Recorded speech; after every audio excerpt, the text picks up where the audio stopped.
And it's wild to see how powerful God is. He's so loving and completely in control of everything. Even when we try to take it into our own hands, God is still in control and uses everything for his good and our good.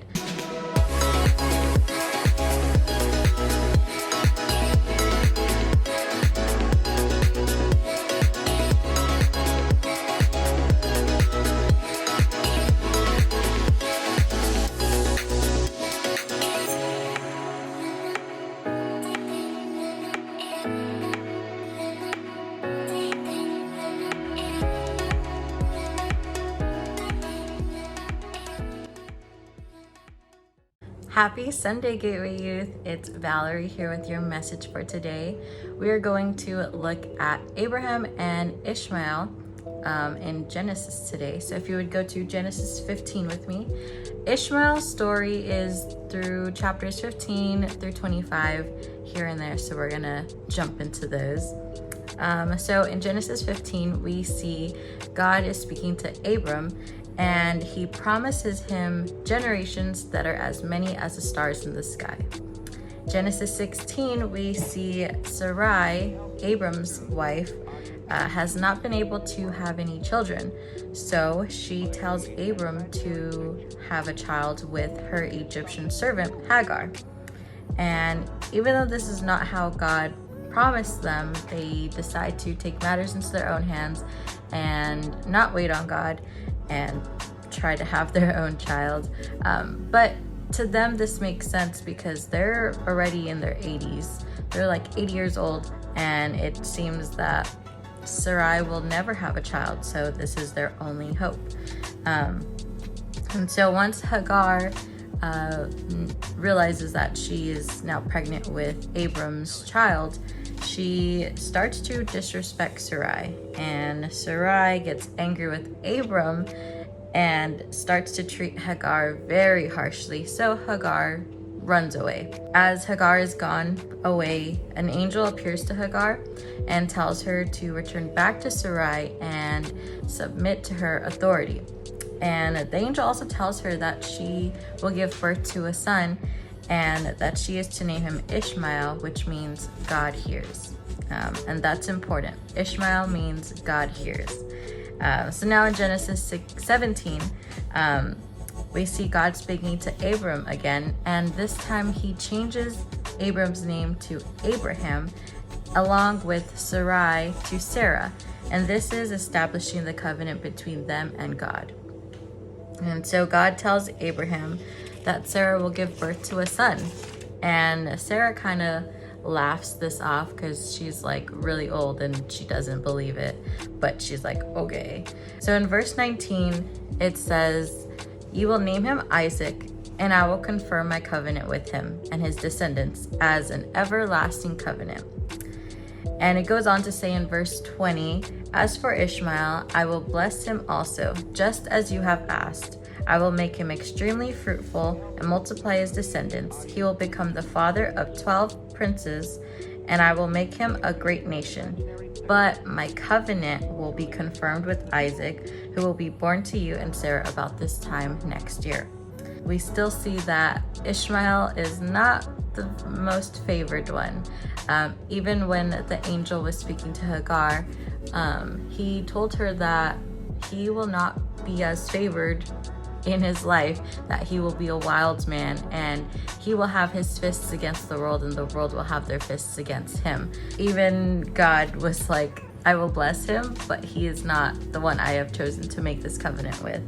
And so in Genesis 21, it's years later now. Isaac is a few years older, and they are going to have this huge feast for Isaac. And so right before this feast, Sarah sees Ishmael and Hagar laughing and making fun of Isaac, and Sarah is super heated. She is like, this boy is not going to share my son's inheritance. And she tells Abraham to get rid of the two. And Abraham is torn because he's like, well, Ishmael's my son, my firstborn. Like, I can't just kick them out. Then God speaks to Abraham and tells him, listen to Sarah and do as what she is asking you to do. And he reminds Abraham that he will take care of Ishmael. So the next morning, Abraham prepares food and water for the two and sends them away into the wilderness of Beersheba. Eventually, their supplies do run out, and Hagar doesn't know what to do next. And so she sets Ishmael down in the shade of some bushes, and she's like, well, my son's gonna die, at least he'll die in shade.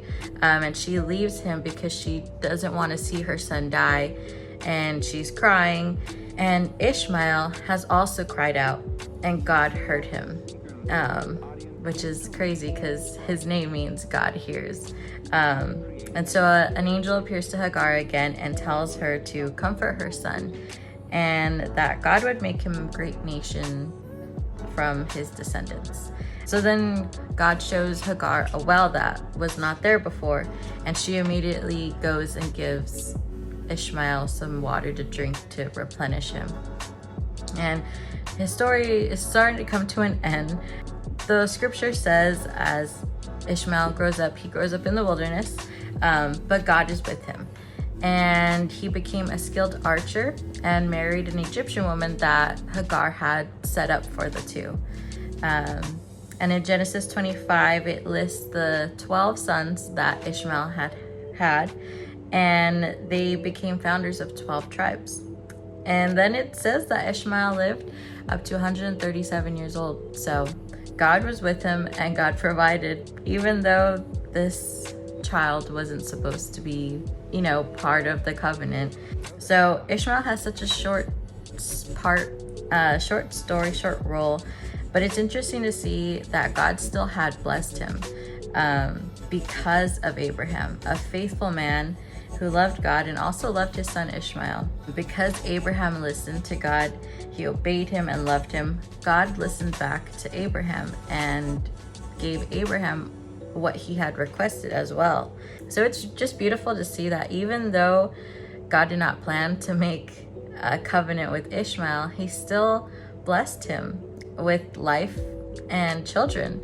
He could have killed Ishmael or left him to die at such a young age, but because Abraham requested that Ishmael be blessed as well, God prospered Ishmael and gave him a good life. And it's wild to see how powerful God is. He's so loving and completely in control of everything. Even when we try to take it into our own hands, God is still in control and uses everything for his good and our good. So yeah, I hope this message was cool and interesting for you, and I hope you guys have a wonderful day. See you soon. Bye.